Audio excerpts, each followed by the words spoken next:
قرآن مجید کی سورہ نصر 110ویں سورت اور 3 آیات 79 حروف اور 790 نیکیاں کہ یہ چھوٹی سی سورت جس کے پڑھنے سے 790 نیکیاں ملتی ہیں، اور یہ سورت نبی صلی اللہ علیہ وآلہ وسلم پر آخری نازل سورت ہوئی، اور یہ مکمل سورت نازل ہوئی۔ نبی صلی اللہ علیہ وآلہ وسلم اللہ تعالیٰ کو پیارے ہونے والے ہیں، آپ اللہ تعالیٰ سے ملاقات کرنے والے ہیں۔ 3 ماہ پہلے نبی کریم صلی اللہ علیہ وآلہ وسلم پر یہ مکمل سورت 3 آیات کی شکل میں نازل ہوئی۔ نبی صلی اللہ علیہ وآلہ وسلم کو اس سورت میں بشارت اور خوشخبری دی جا رہی ہے، کس کی؟ کہ اللہ کی مدد کی اور فتح کی۔ یہاں فتح سے مراد فتح مکہ ہے، اور یہ مومنوں سے، ایمان والوں سے اور نبیوں سے اور نبی کریم صلی اللہ علیہ وآلہ وسلم سے اللہ تعالیٰ کا وعدہ ہے کہ اللہ تعالیٰ کی مدد آ کر ہی رہے گی۔ تو نبی صلی اللہ علیہ وآلہ وسلم کی وفات سے 3 ماہ قبل، 3 ماہ پہلے یہ مکمل سورہ نصر نبی کریم صلی اللہ علیہ وآلہ وسلم پر جبرائیل علیہ السلام نازل فرماتے ہیں۔ اس میں 2 مرتبہ اللہ تعالیٰ کا نام آیا ہے، اور اس میں نبی صلی اللہ علیہ وآلہ وسلم پر جو سورت اتری نصر، اللہ تعالیٰ کی صفت تواب کہ بہت زیادہ توبہ کرنے والا، یہ اللہ تعالیٰ کا صفاتی نام آیا ہے۔ نبی کریم صلی اللہ علیہ وآلہ وسلم مکہ فتح کرنے کی تیاری کر رہے ہیں، تیاری کو پوشیدہ رکھا گیا ہے۔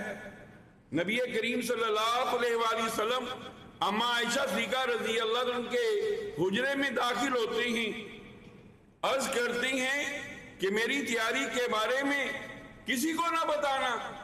کچھ لمحے کے بعد ابوبکر صدیق رضی اللہ عنہ اپنی بیٹی کے پاس جاتی ہیں، پوچھتے ہیں کدھر کا ارادہ ہے؟ بتاتی ہیں کہ مجھے نہیں پتا کہ اللہ کے نبی صلی اللہ علیہ وآلہ وسلم کا کس طرف کوچ کرنے کا ارادہ ہے۔ تو اللہ کے نبی صلی اللہ علیہ وآلہ وسلم نے مکہ پر حملہ کرنے کی تیاری کو پوشیدہ رکھا، اور پھر آپ مکہ کی راہ پر ہیں۔ مکہ کی راہ پر نبی کریم صلی اللہ علیہ وآلہ وسلم کے 10,000 کا لشکر ہے۔ صحابہ کی تعداد اس موقع پر تقریباً 10,000 کے قریب ہے۔ نبی کریم صلی اللہ علیہ وآلہ وسلم مکہ کی راہ پر، اور ادھر ابو سفیان جو ابھی مسلمان نہیں ہوئے وہ دیکھ رہے ہیں، اور اللہ کے نبی صلی اللہ علیہ وآلہ وسلم مکہ کی طرف بڑھ رہے ہیں۔ ابن عباس رضی اللہ تعالیٰ عنہ ابو سفیان سے مخاطب ہوتے ہیں کہ اب تو مخالفت چھوڑ دے، اب تو کلمہ پڑھ لے اور مسلمان ہو جا۔ نادم اور شرمندہ ہوتے ہیں، انہیں پناہ دی جاتی ہے ابن عباس کی طرف سے، ان کے ساتھ سواری پر خچر پر سوار ہو جاتے ہیں، اور نبی کریم صلی اللہ علیہ وآلہ وسلم کی طرف بڑھنا شروع کر دیتے ہیں۔ راستے میں عمر فاروق عمر بن خطاب رضی اللہ تعالیٰ عنہ سے ملاقات ہوتی ہے۔ وہ ابو سفیان کو پیچھے بیٹھا ہوا دیکھ لیتے ہیں، پہچان لیتے ہیں۔ اس سے پہلے کہ ابو سفیان ابن عباس کے ساتھ نبی صلی اللہ علیہ وآلہ وسلم کے پاس پہنچے، عمر فاروق رضی اللہ عنہ پہنچ جاتے ہیں اور عرض کرتے ہیں کہ ابو سفیان آ رہے ہیں۔ اللہ کے نبی صلی اللہ علیہ وآلہ وسلم فرماتے ہیں آنے دیجیے۔ آتے ہیں، آ کر نبی کریم صلی اللہ علیہ وآلہ وسلم کے پاس ندامت و شرمندگی اختیار کرتے ہیں اور مسلمان ہو جاتے ہیں اور کلمہ پڑھتے ہیں۔ تو اللہ کے نبی صلی اللہ علیہ وآلہ وسلم مکہ میں داخل ہوتے ہیں، تھوڑی سی مزاحمت کا سامنا کرنا پڑتا ہے۔ اللہ تعالیٰ فتح سے ہم کنار فرماتے ہیں، نبی کریم صلی اللہ علیہ وآلہ وسلم مکہ فتح کر لیتے ہیں، آپ اپنے لشکر کے ساتھ مکہ میں اس طرح داخل ہوتے ہیں کہ آپ اونٹنی پر سوار ہیں، سر جھکا ہوا ہے۔ وہ مکہ جہاں سے جان بچاتے ہوئے رات کی تاریکی میں نکلے تھے، اس کو دن کی روشنی میں ایک بہت بڑے لشکر 10,000 کے لشکر کے ساتھ، لشکر جرار کے ساتھ، فاتحانہ انداز کے ساتھ، عاجزی اور انکساری کے ساتھ نبی کریم صلی اللہ علیہ وآلہ وسلم داخل ہوتے ہیں۔ آپ مسجد حرام میں تشریف لے جاتے ہیں، حجر اسود کا نبی کریم صلی اللہ علیہ وآلہ وسلم بوسہ لیتے ہیں، حجر اسود کو چومتے ہیں، طواف کرتے ہیں، پھر اللہ کے نبی صلی اللہ علیہ وآلہ وسلم کے ہاتھ میں ایک کمان ہے۔ اللہ کے نبی صلی اللہ علیہ وآلہ وسلم خانہ کعبہ میں داخل ہوتے ہیں، دیکھتے ہیں خانہ کعبہ میں 360 بت مشرکین مکہ میں رکھے ہوئے ہیں۔ خانہ کعبہ کے اندر اسماعیل علیہ السلام اور ابراہیم علیہ السلام کی مورتیاں یا ان کی تصویریں ہیں، اور فال کے تیر لٹکے ہوئے ہیں۔ نبی کریم صلی اللہ علیہ وآلہ وسلم وہ 360 بتوں کو پہلے توڑتے ہیں۔ پیارے حبیب محمد صلی اللہ علیہ وآلہ وسلم خانہ کعبہ کے اندر فتح مکہ کے موقع پر بت توڑ رہے ہیں۔ مشرکین مکہ نے جو خانہ کعبہ کے اندر 360 بت معبود باطل رکھے ہوئے تھے، اللہ کے نبی صلی اللہ علیہ وآلہ وسلم وہ توڑ رہے تھے اور فرما رہے تھے، سورہ بنی اسرائیل کی آیت کریمہ کی تلاوت کر رہے تھے اور ساتھ ساتھ بت توڑ رہے تھے۔ کیا فرما رہے تھے؟ فرمایا قُلْ جَاءَ الْحَقُّ وَزَهَقَ الْبَاطِلُ إِنَّ الْبَاطِلَ كَانَ زَهُوقًا۔ کیا پیارے حبیب محمد صلی اللہ علیہ وآلہ وسلم کہہ دیجئے کہ حق آ گیا، باطل چلا گیا، باطل ہے ہی جانے والا، باطل ہے ہی مٹنے والا۔ اے پیارے حبیب محمد صلی اللہ علیہ وآلہ وسلم، آپ یہ اپنی زبان مبارک سے یہ اعلان فرما دیجئے۔ آپ بت توڑتے ہیں اور ساتھ ساتھ یہ قرآن مجید کی سورہ بنی اسرائیل کی آیت کریمہ کی تلاوت فرما رہے ہیں۔ نبی کریم صلی اللہ علیہ وآلہ وسلم اس کام سے فارغ ہوتے ہیں اور آپ عثمان بن طلحہ کو طلب کرتے ہیں، حاضر ہوتے ہیں۔ اللہ کے نبی صلی اللہ علیہ وآلہ وسلم کعبہ کی چابی مانگتے ہیں، کعبہ کی کنجی مانگتے ہیں۔ نبی کریم صلی اللہ علیہ وآلہ وسلم کو خانہ کعبہ کی کنجی چابی پیش کر دی گئی۔ آپ خانہ کعبہ کے اندر داخل ہوتے ہیں۔ ابراہیم علیہ السلام، اسماعیل علیہ السلام کی تصویریں بنی ہوئی ہیں اور فال کے تیر لٹکے ہوئے ہیں۔ نبی کریم صلی اللہ علیہ وآلہ وسلم ان تصاویر کو ختم کرتے ہیں اور خانہ کعبہ میں اندر جا کر نبی کریم صلی اللہ علیہ وآلہ وسلم نماز ادا کرتے ہیں۔ اور پھر اللہ کے نبی صلی اللہ علیہ وآلہ وسلم نماز کی ادائیگی کے بعد مشرکین مکہ سے، قریش سے خطاب فرماتے ہیں۔ اللہ کے نبی صلی اللہ علیہ وآلہ وسلم کیا خطاب فرماتے ہیں؟ فرمایا اللہ کے نبی صلی اللہ علیہ وآلہ وسلم نے اس موقع پر کہ لوگوں سن لو، اللہ کے سوا کوئی معبود نہیں ہے، اللہ کے سوا کوئی عبادت کے لائق نہیں ہے، اور اللہ تعالیٰ کا ایمان والوں کے ساتھ وعدہ ہے، اور آج اللہ تعالیٰ نے اپنا وعدہ پورا کر دیا ہے۔ فرمایا نبی کریم صلی اللہ علیہ وآلہ وسلم نے کہ اللہ کا وعدہ مومنوں کے ساتھ مدد کا، نصرت کا۔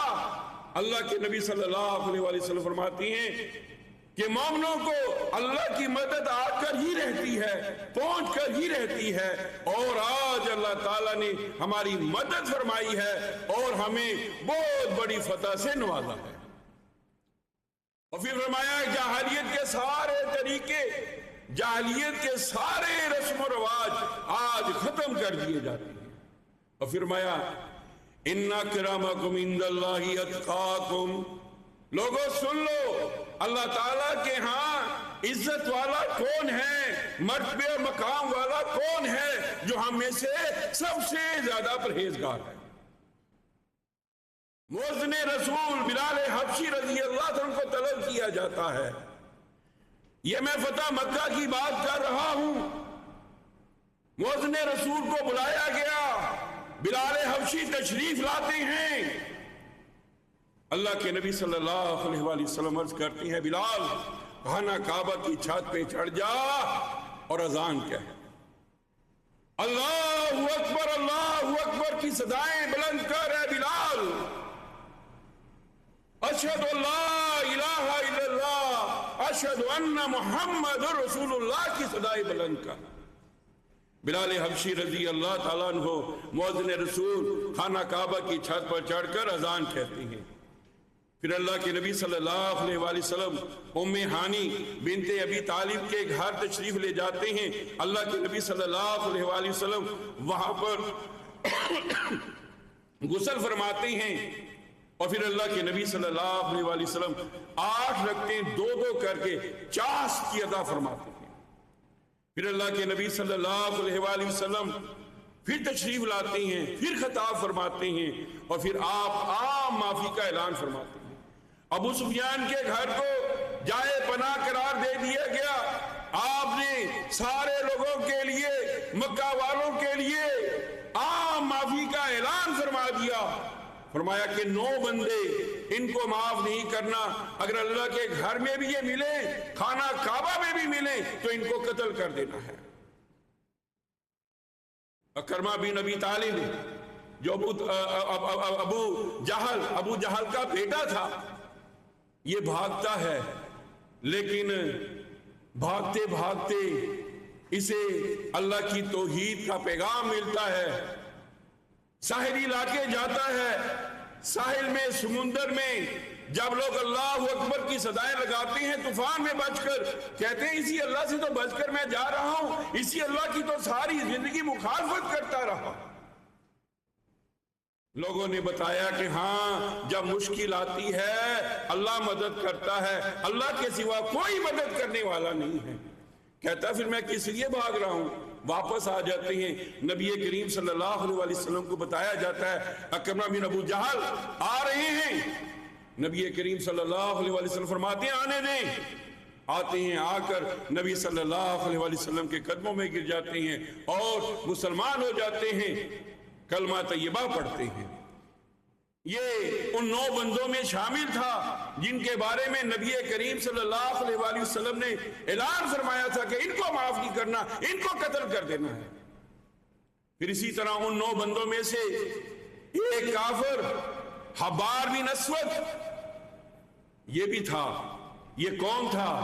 یہ نبی صلی اللہ علیہ وسلم کے لگتے جگر حضرت زینب کو قتل کرنے والا، ان کے حمل کو ساخت کرنے والا، سواری سے گرانے والا حبار بن اسود ان 9 بندوں میں شامل تھا جن کے بارے میں نبی کریم صلی اللہ علیہ وسلم فتح مکہ کے موقع پر اعلان فرماتے ہیں یہ اللہ کے گھر میں بھی ملے انہیں قتل کر دینا ہے۔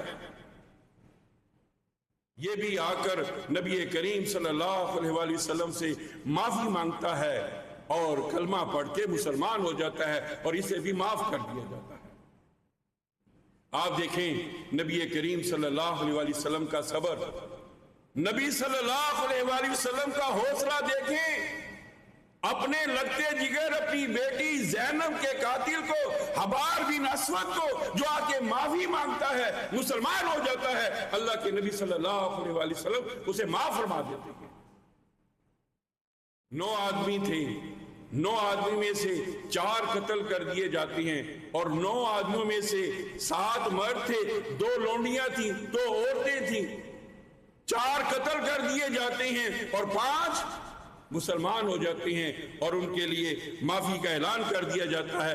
نبی کریم صلی اللہ علیہ وسلم انہیں معاف فرما دیتے ہیں۔ تو اللہ کے نبی صلی اللہ علیہ وسلم کو یہ کہا جا رہا ہے اذا جاء نصر اللہ والفتح، کیا پیارے نبی محمد صلی اللہ علیہ وسلم جب اللہ کی مدد آگئی اور آپ پر فتح کی بشارت اللہ کی طرف سے آ گئی، یہاں فتح سے مراد یہ فتح مکہ ہے جس کے احوال میں آپ کے سامنے بیان کر رہا ہوں۔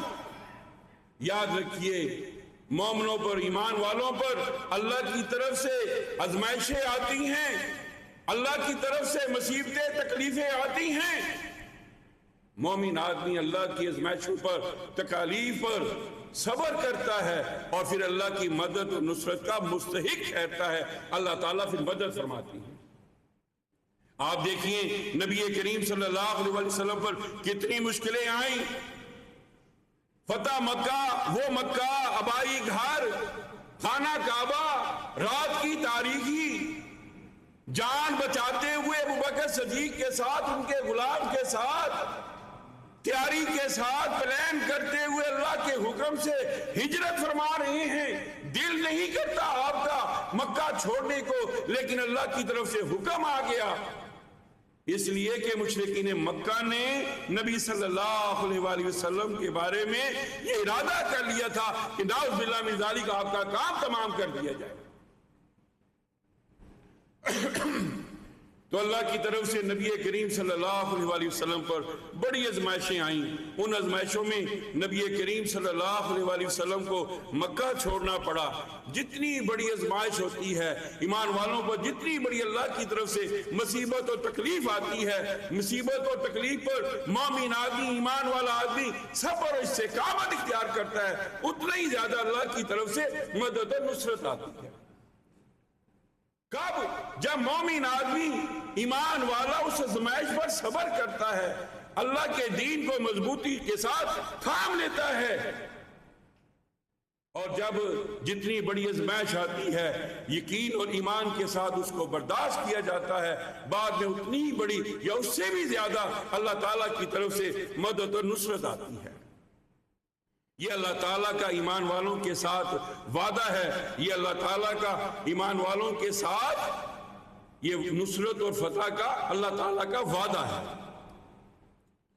اما عائشہ صدیقہ رضی اللہ تعالیٰ عنہا نبی کریم صلی اللہ علیہ وآلہ وسلم سے پوچھتی ہیں کہ اللہ کے نبی صلی اللہ علیہ وآلہ وسلم بتائیے، ایک ایمان والا، نیک آدمی، صالح آدمی، نیکی پر کاربند، نیکی پر دعام، استقامت اختیار کرنے والا، دین پر عمل کرتا ہے، لیکن میں دیکھتی ہوں، محسوس کرتی ہوں اس پر بڑی آزمائشیں آتی ہیں، اس پر تکلیفوں کے پہاڑ ڈھا دیے جاتے ہیں، اس پر اللہ کی طرف سے بڑی آزمائشیں آتی ہیں۔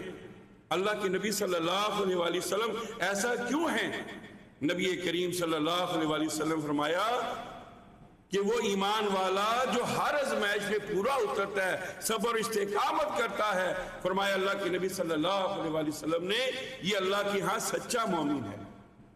اللہ آزمائش پر، صبر پر اسے کندن بنا دیتے ہیں، اسے آزماتے ہیں، اللہ تعالیٰ اسے اجر عظیم عطا فرمانا چاہتے ہیں، دنیا میں بھی اور آخرت میں بھی اللہ آزما کر اس کو سچا مومن بنا دیتے ہیں۔ اس کی آزمائش پر، اس کی استقامت پر، اس کے دین پر ڈٹ جانے پر، اس کے صبر پر اللہ تعالیٰ اس کو اپنے ہاں سچا مومن شمار فرما لیتے ہیں، دنیا میں بھی اس کو بعد میں نوازتے ہیں، اور آخرت میں بھی اللہ تعالیٰ کے ہاں ایسے لوگوں کے لیے درجات ہیں اور اجر عظیم اللہ تعالیٰ نے رکھا ہوا ہے۔ اور پھر فرمایا وَرَأَيْتَ النَّاسَ يَدْخُلُونَ فِي دِينِ اللَّهِ أَفْوَاجًا۔ اے پیارے حبیب محمد صلی اللہ علیہ وآلہ وسلم، آپ دیکھیں گے لوگوں کو جو در جو شوق کے ساتھ اسلام میں، اللہ کے دین میں داخل ہوتا ہوا۔ یہ اللہ کی مدد اور اللہ کی نصرت جس کا اللہ تعالیٰ نے اپنی کتاب قرآن مجید میں وعدہ فرمایا ہے، ایمان والوں کو آ کر ہی رہتی ہے۔ مصیبت زدہ لوگوں، پریشان حال لوگوں، مت غم زدہ ہو، آزمائش پر، تکلیف پر صبر کرو، اللہ کی مدد اور نصرت آپ کے لیے آ رہی ہے، اور آپ کے لیے اللہ کی مدد اور نصرت آ کر ہی رہے گی۔ آپ نے صبر کرنا ہے، دین پر کاربند رہنا ہے، اور آپ اللہ کی مدد اور نصرت کے مستحق ٹھہریں گے۔ یہ اللہ تعالیٰ کا ایمان والوں کے ساتھ وعدہ ہے۔ ہاں، یہ اللہ کا ایک انداز ہے، اللہ حکومت دے کر آزماتا ہے، اللہ اختیار دے کر آزماتا ہے، اللہ پیسے دے کر آزماتا ہے، اولاد دے کر آزماتا ہے، اللہ دنیا کو کشادہ کر کے اپنے بندوں کو آزماتا ہے۔ اور پھر جب آزمائش پہ پورا اترتا ہے، آزمائش پہ پورا اترنے کے بعد اجر و ثواب کا مستحق ٹھہرتا ہے، پھر اللہ تعالیٰ ایسے مومن کے بارے میں کیا ارشاد فرماتے ہیں؟ فَسَبِّحْ بِحَمْدِ رَبِّكَ وَاسْتَغْفِرْ۔ اے پیارے حبیب محمد صلی اللہ علیہ وآلہ وسلم، اب آپ نے کیا کرنا ہے؟ لوگوں کی طرح جشن نہیں منانا، جلسے جلوس نہیں کرنے۔ کیا کرنا ہے؟ جب اللہ کی مدد اور نصرت لوگوں کو جو در جو اسلام میں، دین میں داخل ہوتا ہوا دیکھ رہی ہیں، اب آپ نے اللہ کی حمد کے ساتھ، اللہ کی تعریف کے ساتھ تسبیح بیان کرنی ہے، اور واستغفر، اور اللہ تعالیٰ سے بخشش طلب کرنی ہے۔ ہمارے ہاں یہاں دیندار دینی جماعتیں تباہ ہوگی، برباد ہوگی۔ یہاں پر لوگوں کے عقیدے خراب ہوئے، دینی جماعتوں کے ساتھ لگے ہوئے لوگوں کے عقیدے خراب ہوئے، ان کے اعمال خراب ہوئے، ان کا روپیہ پیسہ، ان کی دولت خراب ہوئی۔ ہمارے ہاں مدد پر، نصرت پر، خوشی پر کیا ہے؟ جشن۔ اسلام میں جشن کی کوئی گنجائش نہیں۔ کیا کہا گیا؟ کہ آپ اللہ کی حمد کے ساتھ تسبیح بیان کریں اور اللہ سے استغفار کریں، اللہ سے بخشش مانگیں۔ نبی کو خوشی ہوتی، نبی صلی اللہ علیہ وسلم کو بتایا جاتا کہ فلاں علاقہ فتح ہو گیا، فلاں غزوہ میں فتح نصیب ہوئی ہے، آپ مسجد جاتے، رکھتے عطا کرتے، نماز ادا کرتے۔ اور یہاں پر جشن کا تصور ہے، دینی جماعتوں میں جلوس کا تصور ہے۔ آپ سمجھ رہے ہیں میں نے ایسی بیان کرنا ہے در پردہ کہ میں کس طرف اشارہ کر رہا ہوں۔ میں نے خود اپنے کانوں سے سنا لوگوں کو یہ کہتے ہوئے کہ نبی صلی اللہ علیہ وسلم کی ولادت پر نعوذ باللہ من ذالک اللہ نے خود جشن منایا، کہ اللہ کے بارے میں اور اللہ کے نبی صلی اللہ علیہ وسلم کے بارے میں بھی بہتان لگانے سے لوگ باز نہیں آتے۔ کیا کہا؟ فَسَبِّحْ بِحَمْدِ رَبِّكَ۔ اے پیارے حبیب محمد صلی اللہ علیہ وآلہ وسلم، فتح آ چکی ہے، اللہ کی مدد اور نصرت آ چکی ہے۔ اب آپ نے کیا کرنا ہے؟ اللہ کی حمد کے ساتھ اللہ کی تسبیح بیان کرنی ہے، واستغفر، اور اللہ سے بخشش طلب کرنی ہے، اللہ سے بخشش طلب کرنی ہے، استغفار کرنا ہے، اللہ تعالیٰ سے معافیاں مانگنی ہیں۔ یہ ہے اسلام میں جشن کا تصور، کہ اللہ خوشی دے، اللہ حکومت دے، اللہ عہدہ دے، اللہ مال دے، دنیا کشادہ کر دے۔ تو کیا کرنا ہے؟ اللہ کی حمد کے ساتھ تسبیح بیان کریں اور اللہ تعالیٰ سے بہت زیادہ بخشش طلب کریں۔ یہ ہے اسلام میں خوشی منانے کا تصور۔ یہ نہیں کہ وہ جشن منایا جائے، یہ نہیں کہ وہ جشن میں جلسے جلوس نکالے جائیں، ڈانس بھنگڑا کیا جائے۔ اے پیارے حبیب محمد صلی اللہ علیہ وآلہ وسلم، اب اللہ تعالیٰ کی مدد آپ کو آ کر رہ گئی ہے، اور آپ کو اللہ تعالیٰ نے فتح عطا فرمائی ہے۔ آپ نے اللہ کی حمد کے ساتھ تسبیح بیان کرنی ہے اور اللہ تعالیٰ سے بہت زیادہ استغفار کرنا ہے۔ اللہ کے نبی صلی اللہ علیہ وسلم سورہ نصر کے نزول کے بعد 3 مہینہ زندہ رہے، پھر اللہ کو پیارے ہو گئے۔ آپ رکوع سجود میں تسبیح پڑھتے، سبحان ربی العظیم، سبحان ربی الاعلیٰ۔ جب یہ صورت آئی، یہ صورت نازل ہوئی، نبی صلی اللہ علیہ وسلم نے وہ جو 3 ماہ زندگی گزاری، نماز پڑھی، پھر اللہ کے نبی صلی اللہ علیہ وسلم پڑھتے ہیں سبحانک اللہم ربنا وبحمدک اللہم اغفر لی، سبحانک اللہم ربنا وبحمدک اللہم اغفر لی۔ اے اللہ تو اپنی تعریف کے ساتھ، تو اپنی حمد کے ساتھ پاک ہے، ہر عیب سے پاک ہے، ہر کمی سے پاک ہے۔ اللہم اغفر لی، اے اللہ میرے لیے بخشش فرما دے۔ اے اللہ میں تجھ سے بخشش کا سوال کرتا ہوں، تجھ سے معافی کا اعلان کرتا ہوں، مجھے معاف فرما دے۔ نبی صلی اللہ علیہ وآلہ وسلم پھر رکوع میں اور سجدے میں یہ دعا پڑھتے ہیں۔ اللہ کے نبی صلی اللہ علیہ وآلہ وسلم اس سورت کے نازل ہونے کے بعد رکوع اور سجود میں کثرت کے ساتھ پھر یہ دعا پڑھتے ہیں۔ نبی کریم صلی اللہ علیہ وآلہ وسلم عرض کرتے ہیں یہ اللہ تعالیٰ گوارا ہی نہیں کرتا کہ جو آدمی اللہ سے بخشش طلب کرے اور اللہ کی حمد کے ساتھ اللہ کی تسبیح بیان کرے کہ اللہ اسے معاف نہ کرے، یہ اللہ گوارا ہی نہیں کرتا۔ نبی کریم صلی اللہ علیہ وآلہ وسلم یہ کثرت کے ساتھ پھر نماز میں دعا کرتے ہیں، یہاں تک کہ احادیث میں آتا ہے کہ ایک نبی، ایک اللہ تعالیٰ کا برگزیدہ بندہ سفر میں غزوہ میں تھکا ہوا آ رہا ہے، ایک درخت کے نیچے بیٹھ جاتا ہے، ایک کیڑی اس کو کاٹتی ہے، وہ محسوس کرتا ہے کہ یہ کیڑیاں سامنے پھر رہی ہیں، یہ کسی اور کو بھی کاٹیں گی، وہ ان کو جلا دیتا ہے۔ اللہ تعالیٰ فوراً وحی نازل فرماتی ہے کہ یہ تم نے کیا کیا، ان کیڑیوں کو جلا دیا، یہ کیڑیاں میری تسبیح بیان کرتی ہیں اور تو نے ان کو جلا دیا ہے۔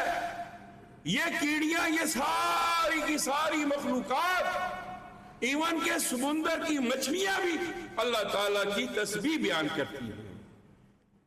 سبحان اللہ و بحمدہ، سبحان اللہ و بحمدہ، اللہم اغفر لی۔ فرمایا یہ مخلوقات، یہ کیڑیاں میری تسبیح بیان فرماتی ہیں۔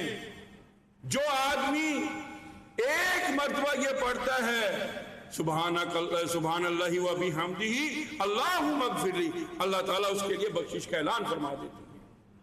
نبی کریم صلی اللہ علیہ وآلہ وسلم نے فرمایا کہ جو آدمی سبحان اللہ و بحمدہ سبحان اللہ و بحمدہ 100 مرتبہ پڑھتا ہے، فرمایا اگر اس کی سمندر کے جھاگ کے برابر گناہ ہے، اللہ سارے گناہ معاف فرما دیتے ہیں۔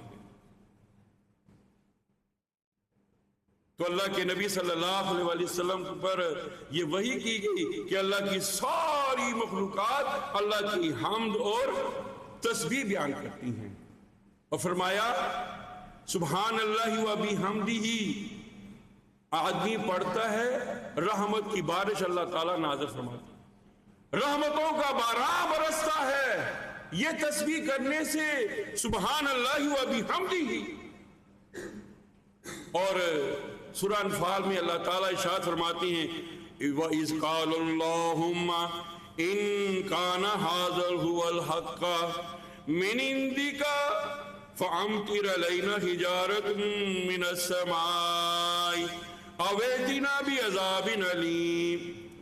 مشرکین مکہ جو نبی صلی اللہ علیہ وآلہ وسلم پر ایمان نہیں لاتے تھے، یہ عرض کرتے تھے اور یہ اللہ کے حضور دعا کرتے تھے خانہ کعبہ میں جا کر، اگر یہ نبی سچا ہے، اس پر اترنے والی شریعت سچی ہے، تو اللہ ہم تجھ سے دعا کرتے ہیں۔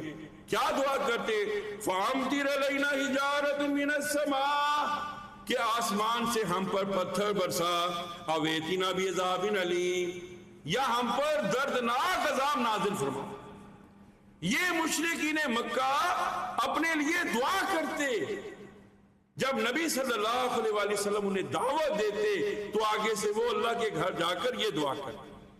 اللہ نے 2 اصول اتار دیے عذاب کے حوالے سے، عذاب کے نزول کے حوالے سے۔ فرمایا وَمَا كَانَ اللَّهُ لِيُعَذِّبَهُمْ وَأَنْتَ فِيهِمْ، اے پیارے بھی محمد صلی اللہ علیہ وآلہ وسلم آپ انہیں بتا دیجئے یہ اللہ تعالیٰ کا دستور نہیں ہے، یہ اللہ کا اصول نہیں ہے کہ آپ قوم میں موجود ہیں اللہ عذاب نازل کرے۔ جب تک نبی موجود ہوتا ہے اللہ کی طرف سے عذاب نہیں آتا۔ دوسرا اصول بیان فرمایا وَمَا كَانَ اللَّهُ مُعَذِّبَهُمْ وَهُمْ يَسْتَغْفِرُونَ، کہ جب تک قوم میں کچھ لوگ استغفار کرتے رہتے ہیں، اللہ کی طرف رجوع کرتے رہتے ہیں، توبہ طائف کرتے رہتے ہیں، اللہ کا عذاب نہیں آتا۔ فرمایا ہم نہیں اتارتے اس وقت تک جب تک قوم میں کچھ لوگ اللہ کے لیے معافی مانگتے ہیں، معافی کے طلبگار ہوتے ہیں، معافی کے سوالی ہوتے ہیں، استغفار کرتے رہتے ہیں، ہم اس وقت تک عذاب نازل نہیں فرماتے۔ یہ دو اصول اللہ تعالیٰ نے سورہ انفال میں عذاب کے حوالے سے مشرکین مکہ کو اس طرح کر کے یہ جواب دیا ہے۔ ہماری معافیاں معذرت کے ساتھ رٹا، ہماری معافیاں رٹا، وہی معافیوں کے انداز جمعے میں ہم ہر جمعے میں سنتے ہیں، کبھی دل سے معافی نہیں مانگی، کبھی 24 گھنٹوں میں سے تنہائی کے لمحات نہیں نکالے، گڑ گڑا کر رو رو کر گناہوں کو یاد کر کے اللہ کے حضور معافی مانگی ہو۔ وہی معافیاں رٹا، وہی معافیاں فارمیٹیاں، وہی دعائیں، وہی دعا کے الفاظ، کہاں ہیں معافی کے لیے ہماری تنہائیاں؟ کہاں ہیں معافی کے لیے دعا کے لیے؟ کہاں ہیں ہمارے تنہائی کے لمحات؟ کہاں ہیں؟ اور پھر کیسی معافیاں، کیسی معافیاں؟ گناہ معصیت اپنی جگہ ایز جاری، سود جاری، سودی کاروبار جاری، گناہ کے معاملات جاری، اولاد بے دینی پر چڑھ رہی ہے، بے دینی پر پروان چڑھ رہی ہے، ویسی کاروبار میں، تجارت میں سود کا لین دین ویسی، پھر کیسی ہماری معافی؟ اگر معافی مانگتے ہو، اگر ہم معافی مانگتے ہیں، اللہ کی طرف رجوع کرتے ہیں، توبہ کرتے ہیں، تو پھر سچے دل کے ساتھ توبہ کرو۔ اس لیے فرمایا اِنَّهُ كَانَ تَوَّابًا، اے پیارے حبیب محمد صلی اللہ علیہ وآلہ وسلم، تیرا رب، تیرا پالنے والا، تیرا خالق اور مالک بہت زیادہ تواب ہے، بہت زیادہ توبہ قبول کرنے والا ہے۔ میں آپ کو حدیث سنا دیتا ہوں۔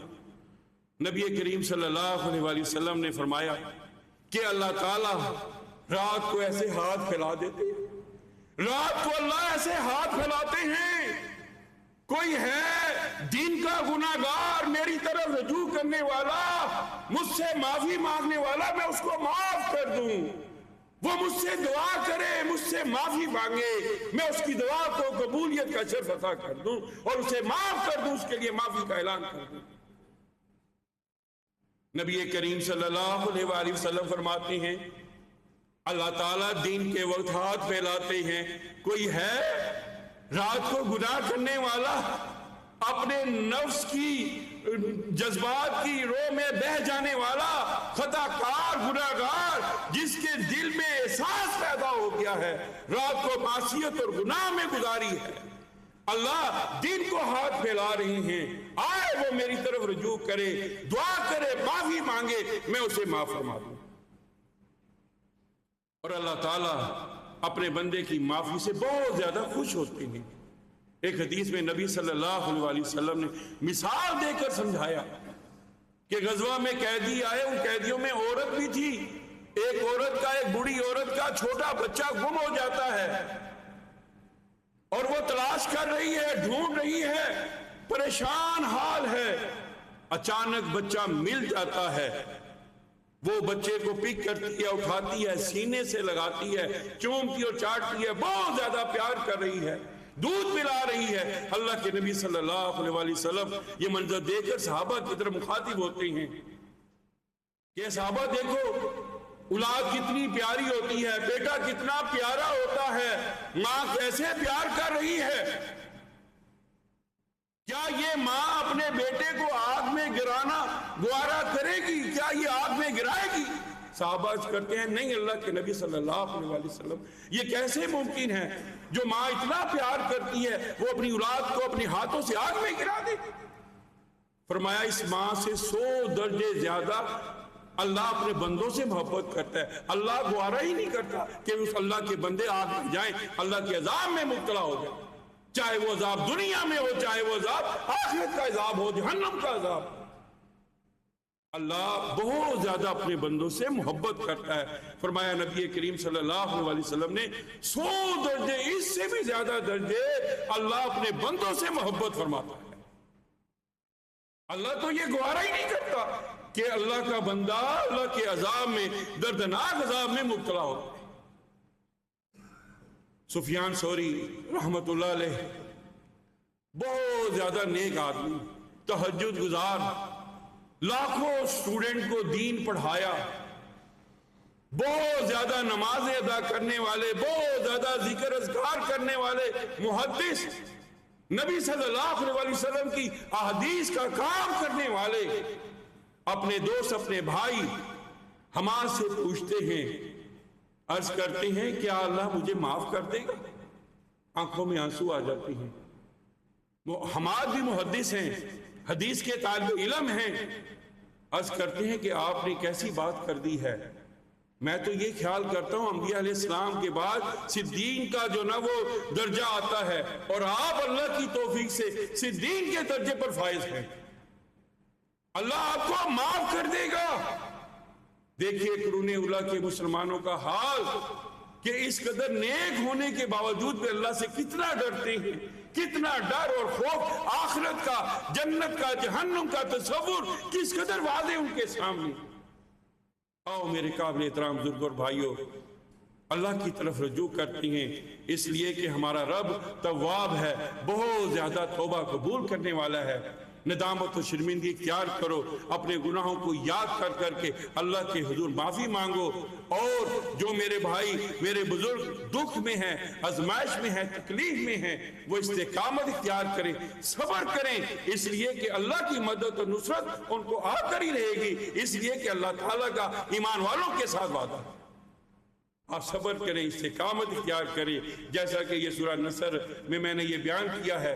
اللہ تعالی ہم سب کو دین پر استقامت عطا فرمائے، اور اللہ تعالی حق بات پر ڈٹ جانے اور اللہ کی عبادت کرنے کی بہت زیادہ ہمیں توفیق عطا فرمائے، اور اللہ سے دعا ہے کہ اللہ تعالی معصیت اور گناہوں سے ہم سب کو رکنے، باز آنے اور صبر استقامت اختیار کرنے کی توفیق عطا فرمائے۔